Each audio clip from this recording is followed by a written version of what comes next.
반갑습니다. 오늘은 등속 원운동 두 번째 시간 90력에 관해서 한번 살펴보도록 하겠습니다.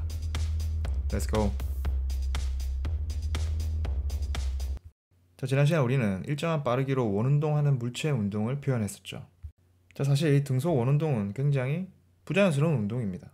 우리가 뉴턴 제1법칙을 이야기를 할 때 아무런 방해를 받고 있지 않을 때 물체가 어떻게 운동하는가에 대해서 이야기를 했죠. 즉, 물체에 작용하는 R자임이 0이라면 정지하고 있는 물체는 정지하고 있거나 움직이는 물체는 등속 직선 운동으로 같은 빠르기로 직선으로 나아갑니다. 즉, 이 두 경우는 모두 속도 변화가 없습니다. 속도 변화가 없다라는 말은 가속도가 0이라는 의미가 되죠. 그래서 여기서 R자임이 0이라든지 속도 변화가 없다고 하든지 가속도가 0이라든지 이런 표현들은 전부 다 같은 의미를 담고 있습니다. 근데 우리가 이전 시간에 살펴본 것과 같이 이 등속 원운동하는 물체는 속도의 크기는 변화하지 않지만 속도의 방향이 계속 변화하는 운동을 합니다.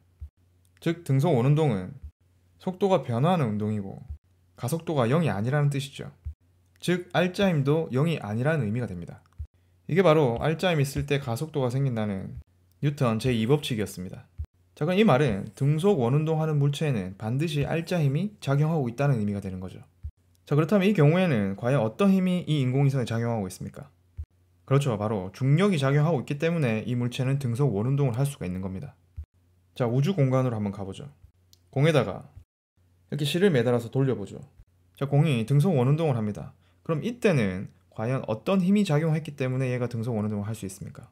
네, 바로 실이 잡아당기는 힘이 있기 때문에 이 녀석은 등속 원운동을 할 수 있는 겁니다. 자, 만약 이 실이 끊어진다고 한번 생각을 해볼까요?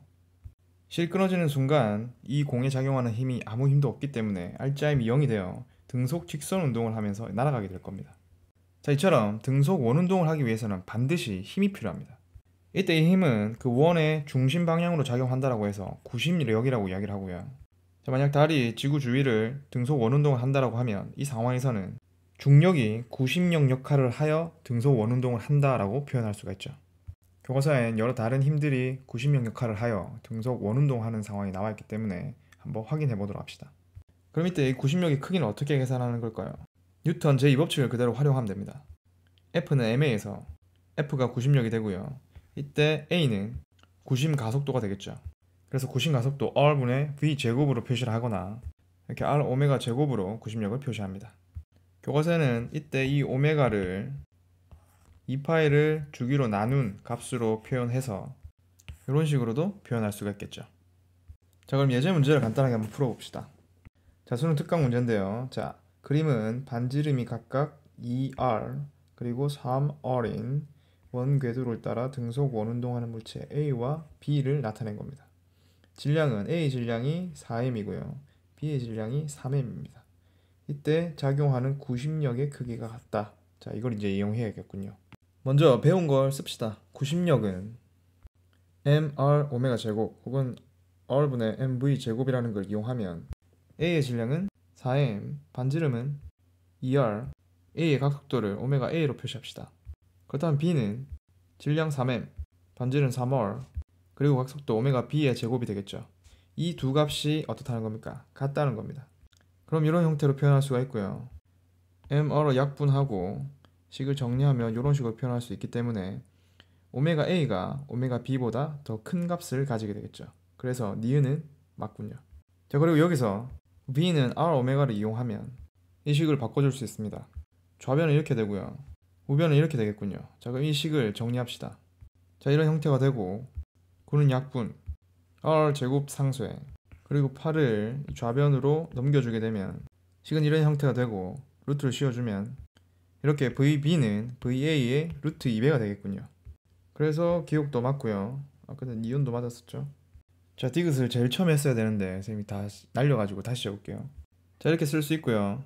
구심 가속도 부분은 질량 뒤에 있는 부분입니다. 자, 이 두 부분이 같냐 다르냐를 묻고 있는데요.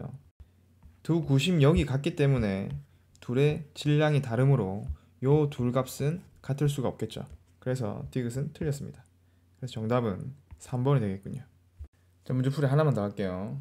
자, 질량 3kg인 A가 지금 돌고 있고요. A가 최고점에 도달한 순간 A와 이렇게 같은 높이의 B 물체를 떨어뜨렸더니 A가 다시 한 바퀴를 돌고 제자리에 돌아온 순간 B가 바닥에 도달했습니다. 이때 A의 구심력을 구하는 문제군요. 항상 기본 정의를 쓰는 것부터 시작합시다. 자, 이렇게 표현할 수 있고요. 질량은 3kg가 나와 있지만 R도 없고 오메가도 없습니다. 그러면 이를 B 정보를 활용해서 뭘 찾을 수 있는지 알아보죠. 자, 먼저 B는 자유낙하 운동을 하는데 B가 자유낙하한 거리는 물체 A의 등속 원운동 궤도 반경의 2배입니다. 그래서 2R만큼을 자유낙하 운동을 한 거죠. 그럼 여기에서 B가 자유낙하하는 동안 걸린 시간을 계산할 수 있겠군요. 자, 등가속도 운동 공식입니다. 자, S에다가 2R을 넣고 문제에서 중력 가속도 G는 10으로 계산을 하라고 해놨군요. 자, 이렇게 해서 T에 대해서 정리해 봅시다.